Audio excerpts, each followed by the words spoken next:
pushing ahead with the head down, forward leaning determination of the ram and the bull. That's your strategy for the week of August 19th, 2019. I'm Armand Diaz with your astrology forecast for the week. This is a week of earth and fire. No wind. Maybe some wind on the end of the week when the moon goes into Gemini on Friday. But until then, no real wind. This is earth and fire. We have one water planet in the sky this week. That's Neptune. But Neptune's in Pisces for 14 years. You know, we're right in the middle of that. So that's kind of a given. But there's no other planet in water, and there's no planet in air until the end of the week. So we have a lot of earth and a lot of fire. These are two very different elements. You know, earth doesn't go anywhere by itself. Fire keeps moving. Earth tends downward. Fire goes upwards. These are really contrasting energies. At best, they represent an opportunity to take the vision, the inspiration, fire, and make it into something practical and real, earth. At worst, fire can sometimes trample over what is in favor of what could be. That's that kind of, we're going towards the future and, the hell with everything else type of attitude. Scorched earth policy, if you will. That's sort of the downside of this. But, we take earth and we fire it in a kiln to make a bowl or to make tiles or to make a sculpture for that matter. If you want your sculpture to endure, you've got to fire it in the kiln. So it can take earth and make it into something real and practical as much as it can take the vision of fire and turn that into something real. A lot of good potential this week. How do you approach it? You approach it like the ram, because the moon is in Aries as the week starts, and the bull. As we get to midweek, we have the moon in Taurus. And so, both of these animals really do approach things head on. They're ready, if you're going to butt heads, as it were. These are elements, these are signs that work with dealing with things directly. Aries deals with things directly. Taurus deals with things directly. Aries goes very fast. Taurus, not so much. Not so fast. But the two deal with things head on. We have fire and earth, Aries and Taurus. And that really is the theme of the week. The sun and Venus go from fiery Leo to earthy Virgo. And Mars has just left, as the week begins, has just left fiery Leo for Virgo. We have, on the other hand, Jupiter in Sagittarius. We're going to have the moon in Aries as the week begins. And we still have Mercury, and for a while we have the sun and Venus in Leo. So there's a lot of fire energy, and then there's a lot of earth energy. Now, we start the week on Monday. The moon is in Aries, fast moving, you want to go. But, of course, the moon has to square earthy Capricorn Saturn, and then go on early Tuesday morning, early afternoon in Europe, it goes on to square Pluto in Capricorn. So what can happen here is that the resolve is tested, right? We have the vision, we have a sense of what we want to do, but the resolve is tested.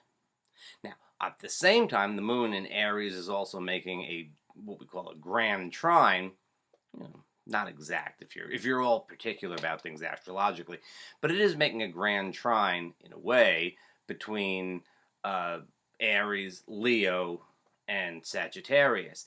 And that should really help to inspire us and to keep the enthusiasm up. As I always say when it comes to the moon squaring Capricorn planets, you feel some resistance, but that resistance is something that can help you to focus, to help you to make things more practical, to figure out how to get things done. It can discourage you, but I don't think it's going to discourage you this time around because of that grand trine and fire. It can discourage you, but even if it discourages you a little bit and you have to pare back things, it often makes things more efficient. So we're kind of working that out Monday and Tuesday.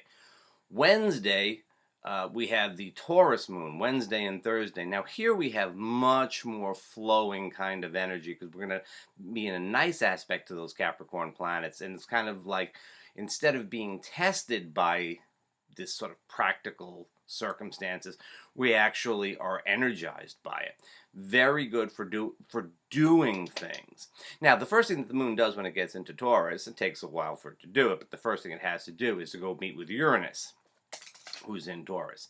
Uranus in Taurus is giving us an unlikely, it's a little bit of like a prod to the bull, to tell you the truth. It's the red flag that the bull is going to charge towards. It certainly represents doing things differently, breaking with the usual patterns, which Taurus is not necessarily crazy about. But as soon as it gets past that meeting with Uranus, the moon goes on to make the trines to the Capricorn planets. And we also, at this point in time, have Mars and Venus moving into Virgo. We have Venus getting into Virgo on Wednesday, early on Wednesday. So what we have going on here is this sort of energy to the moon in Taurus. It's again, it's a grand trine. This time it's in Earth signs. And so this kind of energy allows us to move, do things differently. Not necessarily see things differently, but to do things differently. And then we continue on through Thursday. And if that Wednesday represents a little bit of a shock to the system, Thursday really helps us to smooth things out. Okay, so if there's a change that has to be dealt with, you deal with the change as you go along on later part of Wednesday and into Thursday. Friday, the moon goes into Gemini. I was going to say Aries. The moon goes into Gemini. And here we have the best day this week for meetings and interviews and things like that. It's the last quarter moon. It's a very good time to assess where things are. It's a time when you sort of take profits, if you want to use a phrase. You know, you see the work that you've done, you get some benefit from it, and you take that. You know, it's you can decide to reinvest it someplace else. What are you going to do with your energy? What's paying off? What's not paying off?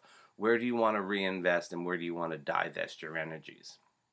There's a good sociable feel to Friday and Saturday, which should be pretty good. The Gemini moon will help. The moon opposes Jupiter. That gives a little bit of extra oomph to things. Venus meets Mars on Saturday. So Friday night and Saturday are really infused with this Venus-Mars energy, which is always, you know, romantic and potentially passionate, but it's in Virgo. And, you know, it might be a little bit more about having a nice, healthy, organic meal and a glass of wine made from organic grapes and not going too far with things and so on. It's a little bit of... it's a little bit more reserved than it might otherwise be. But there's no reason why it can't be a lot of fun. And again, the Gemini moon is going to help out with things as well.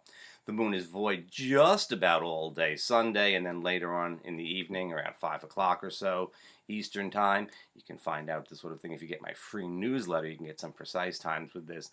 The moon goes into Cancer, and we start heading towards the last week of the lunar cycle with the moon in protective but unusually flexible now that Uranus is in Taurus, Cancer. There's going to be some challenges as we go on, I think, in the following week, but we'll get to that next week. One last thing, two last things to talk about is that on Wednesday, on Thursday, the 22nd, the Sun at the very last degree of Leo meets up with Juno, the partnership asteroid. Very last degree of Leo, we have the Sun meeting with Juno. This gives a real feel that established partnerships get a lot of extra energy. It's another one of those sort of optimistic, passionate types of things. A little bit of egotism could sort of creep into that picture as well. But if you're in an established relationship, keep that in mind. Also on Sunday, we're very close to a Venus-Uranus trine, which is exact on Monday following, Monday the 26th. And that means that, you know, Saturday night, Sunday, when it comes to established partnerships, or even unestablished partnerships, maybe a little bit of flexibility, break things up, break up patterns a little bit. So midweek, kind of a big time for established relationships. And then the weekend, there's potential there, Virgo notwithstanding. Keep that in mind. And finally, on Friday morning, the Sun leaves Leo for Virgo. You know, it's time to take a tour of the lesser signs, and what we're going to feel then is a shift away from the fire of summer. I know I'm being northocentric here, but the fire of summer more towards the late summer type of time. It is, and we'll talk about this much more next week at the Virgo new moon. It is a time when we start to think about what needs to be done. It is that sort of, God help me for saying it, back to school, back to work, type of attitude that begins to sort of creep into our thoughts if it's not quite there yet. So we start to turn our minds towards work, what needs to be done. Yeah, summer goes so fast. And so does the week, and I'll see you next week. Bye-bye.